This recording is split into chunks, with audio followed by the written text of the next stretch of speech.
রাজধানীর একটি রেস্টুরেন্টে অনুষ্ঠিত হল বরিশাল ডিভিশনাল জার্নালিস্ট অ্যাসোসিয়েশন বিডিজে-এর ইফতার ও দোয়া মাহফিল। প্রত্যেকের জন্য দোয়া করব।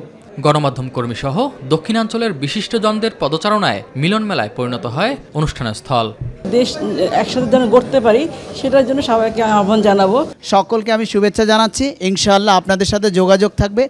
মায়া, এটা আনন্দ অন্যরকম। তথ্য শক্তি দিয়ে দেশকে এগিয়ে নিতে দক্ষিণাঞ্চলের গণমাধ্যম কর্মীদের ভূমিকার কথা জানান বক্তারা। বাংলাদেশের যে ক্রান্তিকাল, এই ক্রান্তিকালের অ্যাকচুয়ালি সাংবাদিকরাই মূল দায়িত্ব পালন করছে এই দেশের উন্নয়নের জন্য এবং দেশের এই সরকারকে সঠিকভাবে পরিচালনা করার জন্য। কাজে আপনারা সেই কলম এবং আপনাদের চিন্তা এবং কার্যক্রম ইলেকট্রনিক এবং প্রিন্টিং মিডিয়া দিয়ে অব্যাহত রাখবেন সেই প্রত্যাশা করি। আজকে আপনাদের সাথে মিলিত হতে পেরে খুবই আনন্দিত বোধ করছি।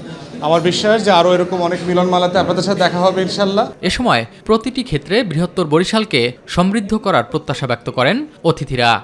আগামীর বাংলাদেশ যেন সুন্দর একটি বাংলাদেশ হয় এবং এই বাংলাদেশ যেন সকলে আমরা ভালো থাকতে পারি এবং সকল মানুষ যেন তার অধিকার সংরক্ষণ করে একটি কল্যাণমুখী সমৃদ্ধ বাংলাদেশ গড়ে উঠতে পারে, সেই প্রচেষ্টায় বরিশাল বিভাগীয় অ্যাসোসিয়েশন, সাংবাদিক অ্যাসোসিয়েশন ভূমিকা আরও উত্তরোত্তর বৃদ্ধি পাবে।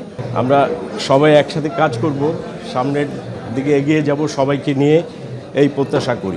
ইনশাল্লাহ আল্লাহ আমাদেরকে রহমত করবেন, সবাই ভালো থাকবেন, শরীর এবং স্বাস্থ্যের দিকে সবাই লক্ষ্য রাখবেন। দেশ ও মানুষের কল্যাণ কামনায় ইফতার পূর্ববর্তী দোয়া করা হয়।